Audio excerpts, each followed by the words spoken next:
vamos con los medios. Si resumieras en una sola frase todos estos años tuyos de trabajo, en los datos que has extraído, mirando artículo con artículo, palabra con palabra, sentimiento con sentimiento, ¿cuál es tu gran conclusión después de todo este tiempo? Bueno, quizá la tendencia más importante es que en los últimos 10 años los medios de comunicación de muchas regiones del planeta han incrementado de forma dramática el uso de palabras que significan prejuicio.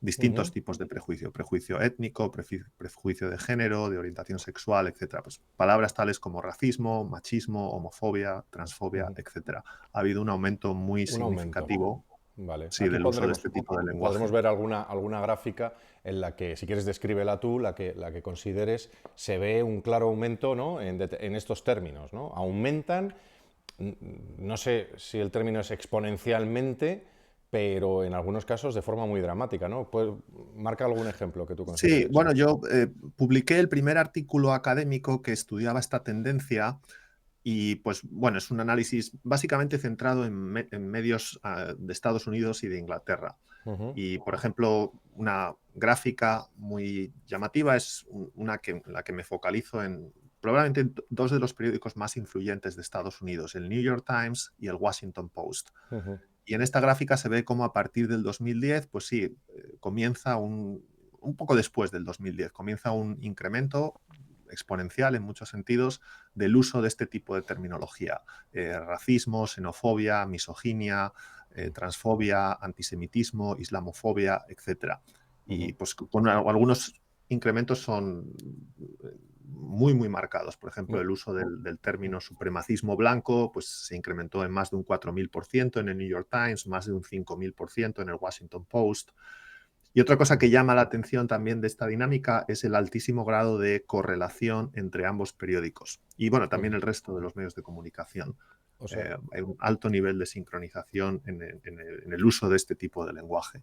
O sea, que de repente un término que se venía utilizando que existía, en algunos casos habrá algún término nuevo, supongo, ahora vamos a eso, pero determinados términos que podían existir, que tú tienes una cierta trazabilidad de su existencia, de repente se empiezan a usar mucho. Y Sí, aquí la duda, el análisis comenzó en los años, bueno, de las series temporales empieza en los años 70 y se ve que es relativamente estable durante 4 o 5 décadas uh-huh, y es a partir de un poco después del 2010 cuando explota. hagamos dos hipótesis. ¿Esto es huevo gallina o gallina huevo? Es decir, esto es los medios eligiendo determinadas palabras más polarizadas para polarizar más a la sociedad, o los medios son un reflejo de una sociedad que se polariza y empieza a utilizar esos términos. Es decir, quién abre esta tortilla antes? ¿Cuál es tu impresión? Bueno, eso yo no lo puedo saber porque este es un estudio observacional, no es un Ujú, estudio experimental y cuando estás observando un fenómeno, una variable, ujú, lo único que puedes ver es correlaciones, pero realmente no puedes saber cuál es la ujú. dirección de causalidad en términos de qué influye aquí. Para eso requeriría otro tipo de metodología que no es lo que yo hice en este estudio. Pero no lo dices tú, lo digo yo, que vengo también no de la investigación en tu caso, pero sí de la docencia en el ámbito de las ciencias sociales, específicamente de la comunicación. Estos gráficos, repito, es interpretación mía, no de David, a partir de tus datos yo interpreto que hay algún agente, ¿vale?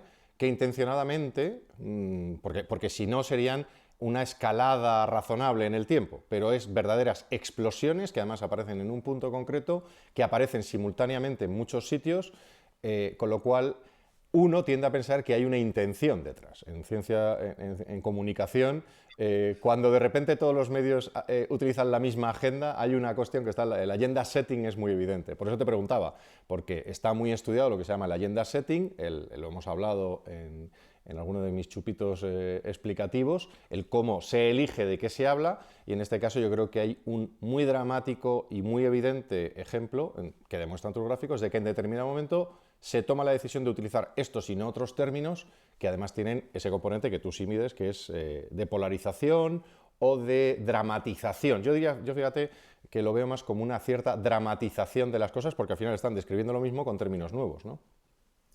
Bueno, hay muchas hipótesis que podrían explicar por qué esto ha ocurrido y no creo que tengamos tiempos para delinearlas todas, pero bueno, grandes rasgos, pues hay una hipótesis que diría pues, que hoy en día las sociedades modernas saben mejor cómo identificar el prejuicio y denunciarlo. Quizá hace 30 o 40 años esto no era así. Y bueno, existen otras muchas teorías sobre por qué podría estar pasando esto, si es que los medios quieren marcar una agenda, si es que tienen un mensaje que quieren transmitir, etcétera.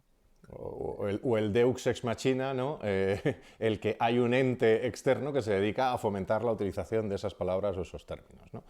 Repito, yo te agradezco además, David, aquí no quiero que tú te posiciones, yo creo que tú eres un científico, un investigador, y lo que nos vas a es a dar datos, lo que en inglés sería el food for thought, ¿no? El alimento para el pensamiento, y que cada uno de nuestros, de la audiencia, saque las conclusiones, les vamos a poner los gráficos, y que cada uno de ellos saque las conclusiones que quiera. Yo marcaré aquellas que son mías, que son de Víctor Sánchez, que no son de David, porque, repito, y eres muy generoso en darnos toda esta información para que todos saquemos las conclusiones al nivel que nos sea aceptable. ¿Qué más datos has encontrado o gráficos que puedan ilustrar cambios? Porque yo entiendo que a ti lo que te llama la atención y te mantiene es que hay cambios, ¿no? Es que hay unas tendencias. ¿Qué otro cambio podemos ver que sea relevante?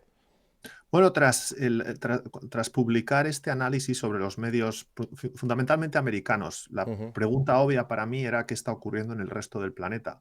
Sí. Y entonces ahí hice un esfuerzo, la verdad es que bastante sustancial, en recopilar datos de medios de comunicación de todo el mundo. Cinco regiones del planeta: Latinoamérica, Europa continental, África, Asia, la zona de Oriente Medio, y ver qué estaba ocurriendo en el resto del planeta. Y pues una cosa que me llamó la atención es que básicamente este fenómeno, con muchos matices, está ocurriendo en casi todas las regiones del planeta. Pero a esto hay que matizarlo. ¿Qué fenómeno? Ponle tu nombre al fenómeno. El aumento de uso de palabras que denotan prejuicio, pero ¿Vale? con matices. En Europa continental, en todo el mundo anglosajón, Canadá, Australia, Nueva Zelanda y en Latinoamérica, el fenómeno es muy similar. Prácticamente todos estos países están hablando más de todo este tipo de prejuicios. Después hay que puntualizar, ¿no? Por ejemplo, un país como Irán, que es un país donde uno no esperaría que esto estuviese ocurriendo, pues resulta que sí está ocurriendo de forma parcial. En Irán se habla mucho... No, Ni test del codo, el otro sería Corea del Norte, ¿no? Sí, bueno, otro... Corea del Norte justo no lo estudié, pero Irán, China o... Curioso, sí. Esto es importante clarificarlo porque en Irán, por ejemplo, pues no se habla de la homofobia ni de la transfobia en sus medios de comunicación, pues hasta cierto punto controlados por el régimen, pero sí se habla mucho de la islamofobia y también se habla mucho del racismo, pero no del racismo para hacer una crítica interna, hay racismo dentro de Irán, sino que se utiliza la palabra racismo para denunciar a Europa continental y fundamentalmente a Estados Unidos de que son países muy racistas, hasta el punto de que llega a la caricatura, ¿no? Por ejemplo, en Irán pues, ves artículos que dicen que en Estados Unidos los médicos se niegan a atender a pacientes afroamericanos o que no se creen que tienen dolor, en fin, un poco unas cosas. Y eso crece en, por ejemplo, en los medios iraníes, o en los medios en iraníes Oriente Medio o en árabe, por ejemplo, ¿no? Y en China también. En China, por ejemplo, se ve, pues sí, China no habla del machismo ni de la homofobia, en general, sus medios controlados por el régimen, pero sí hablan del racismo para criticar a Estados Unidos, decir que en Estados Unidos hay mucho racismo. Con lo cual hay una especie de crecimiento de la intensidad, ¿no? Sería el resumen de lo que sucede, de la intensidad verbal. Hay un incremento de este uso de terminología que hasta cierto punto indica que hay víctimas y que hay opresores. Es verdad, es el lenguaje. No estamos diciendo que esto sea la verdad, sí, sino estamos diciendo que el lenguaje implica, el uso de ese lenguaje trata de conseguir... Sí, y está ocurriendo en muchos países, en muchos países de forma muy similar, ya te digo, Latinoamérica, Europa continental, el mundo anglosajón, también países como Israel, etcétera. Pero luego sí es verdad que hay matices en ciertos países, ¿no? Pues hay matices, pues por ejemplo, el mundo musulmán pues pone más énfasis en la islamofobia, Israel pone mucho más énfasis en el antisemitismo, Estados Unidos pone mucho énfasis en el racismo, España es un caso curioso que pone muchísimo énfasis en el machismo. España, de los 36 países que estudié, triplicaba en el uso de este lenguaje a cualquier otro país del mundo. creo, o sea, que En el uso del término, machismo. De términos que significan Que se dice. prejuicio de género, machismo, Ajá.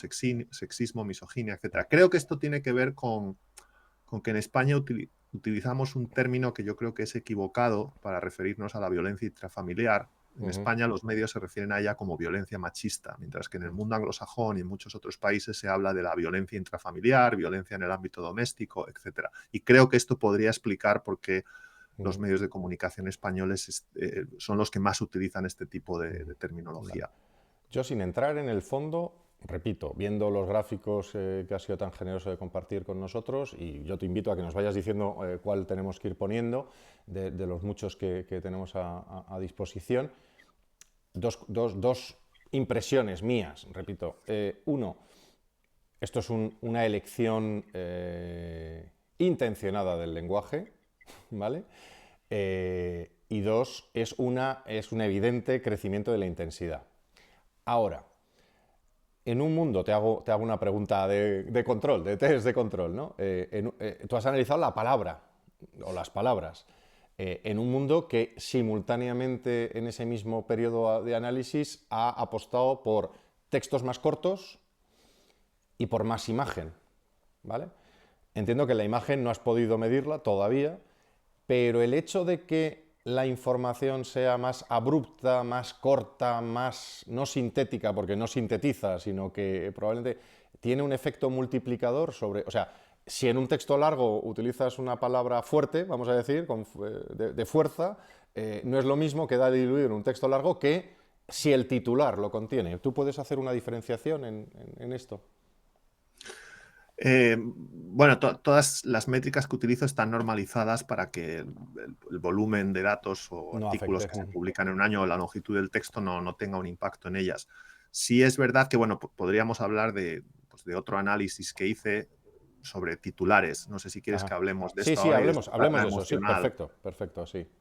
Bueno, pues este fue otro análisis con medios más sofisticados, modelos de aprendizaje automático, en el que lo que hice fue estudiar la carga emocional y de sentimiento de titulares de medios de comunicación de Estados Unidos y de Inglaterra. Con estos modelos de aprendizaje automático se puede ingieren un titular de noticias y te lo clasifican como si su sentimiento es positivo, negativo, neutral, o también la emocionalidad, si es una emocionalidad que indica rabia, miedo, neutralidad, etc.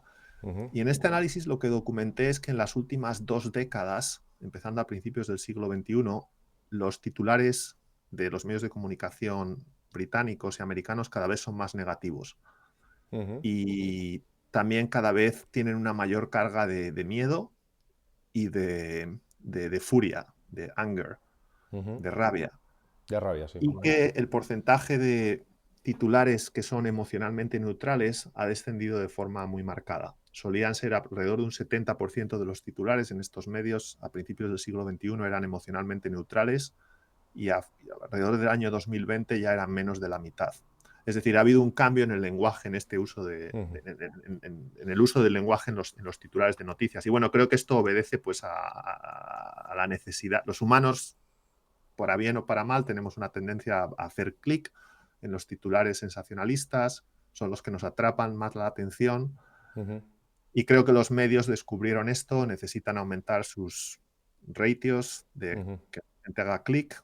Y creo que esto ha creado unas dinámicas en las que, bueno, nos podríamos preguntar qué tipo de consecuencias tiene esto para una sociedad, Bueno, estar absorbiendo esta carga de negatividad, podría David, tener un efecto, o igual la gente simplemente nos estamos haciendo inmunes. a eso iba a ir, pero desde el lado del periodismo, que es mi otra profesión, yo veo también un efecto perverso. Esto que puede tener una explicación, una de las explicaciones posibles es la que tú marcas, que puede ser la marketingización de los titulares, es decir, la necesidad de que los titulares sean mejores ejecutores en social media, en redes sociales y en la web, o que atraigan más al algoritmo de Google o de Bing.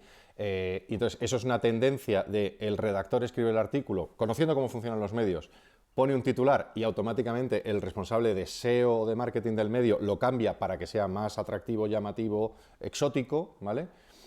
Al final acaba teniendo un efecto contagio distinto. Es que la próxima vez las 10 primeras veces el redactor, y esto lo he vivido en redacciones y lo he hablado con periodistas, las 10 primeras veces redactan igual, pero poquito a poco empiezan a redactar pareciéndose a los titulares que al final le van a exigir poner, porque si no se genera lo que se llama técnicamente una disonancia cognitiva. Es decir, si el titular dice cachorritos asesinados y luego es un análisis sobre el número de perros que nacen en España, esa disonancia acaba perjudicando al periodista, al medio, tal. Pero entonces empieza a haber un efecto mimético de que si los titulares se desplazan a un sitio, los contenidos también se desplazan, ¿no? Eso explicaría en parte también parte del otro efecto medido, ¿no? Podría ser una hipótesis. Sí, es una hipótesis legítima. Vale. ¿Qué otras hipótesis hay? Aparte de la de, oye, buscamos titulares, el de la brevedad hemos hablado. Bueno, yo casi incitaré a que aquí la gente, también te invito, David, porque de estas charlas están surgiendo mucho retorno, mucho feedback de gente que nos da hipótesis y te vas a encontrar que aquí tenemos una audiencia, las más de 20.000 personas ya que nos ven solo en YouTube, las 200 y pico mil que nos ven en distintas redes, empiezan a decirnos cosas que a mí me iluminan y me llenan porque realmente son críticos en positivo, críticos que nos van a dar muchas ideas. Lo dejamos aquí y ponemos los datos y nos vamos a otra cuestión. Estamos viendo, y de nuevo esto surge más o menos en los mismos tiempos, ¿no? ¿Has fijado con algún hecho externo, yo qué sé, la implantación de Internet? Me he dejado una pregunta en el tintero y es, ¿esto pasa simultáneamente en todos sitios o hay como una serie de olas que van unos detrás de otros? Pues esa es una muy buena pregunta, es algo que también analicé en uno de estos artículos, porque la creencia, pues mucha gente que observa cuantitativamente estas tendencias es asumir que Estados Unidos fue el que lideró estas dinámicas que comenzaron allí, fundamentalmente este incremento del foco en el tópico del prejuicio. Pero sin embargo, yo he documentado que no es así, no fue Estados Unidos necesariamente donde estas tendencias surgieron. Hay otros países, por ejemplo, como Canadá, que lideraron. O sea, antes de Estados Unidos empezaron a incrementar el uso de este tipo de lenguaje antes. Curioso. Y también Suecia. Entonces, bueno, esto es una de las cosas que te sorprenden. A veces cuando analizas datos, pues tienes hipótesis y haces el análisis de datos y ves que tus hipótesis no son confirmadas y encuentras cosas que igual no esperabas. David, te voy a plantear que incluso que vamos a tener que repetir esta entrevista en inglés con foco en lo internacional, cuando tengas hueco, ¿vale? Si te parece bien, nos emplazamos a eso. Pero ahora, como estamos hablando en español, vamos a focalizarnos también en algunos ejemplos, por ejemplo, España, que es de donde ambos somos, pero también el mundo de lo español. ¿Aquí dónde nace? En este mundo del español. Primero, ¿existe el mundo del español? Esta hipótesis que tenemos todos los españoles y algunos en Allende el Atlántico, que esto es un todo o no funcionamos como un todo con tu análisis. Bueno, eso es una pregunta muy amplia. No te puedo dar una A ver, respuesta exacta. la vinculo a si estas olas se han producido simultáneamente en el scope, en el ámbito de lo español, o ha ido país a país. Bueno, en el caso específico de España, sí, estas olas también nos han llegado de forma un poco distinta. En España no hay tanto énfasis en el tema del prejuicio racial o de étnico, pero hay más énfasis en el prejuicio de género, Dale etcétera. tiempo, perdona la broma en algo tan serio como estamos hablando, pero dale tiempo, que ya está llegando, ya empezará. Sí, una cosa que sí que me llamó la atención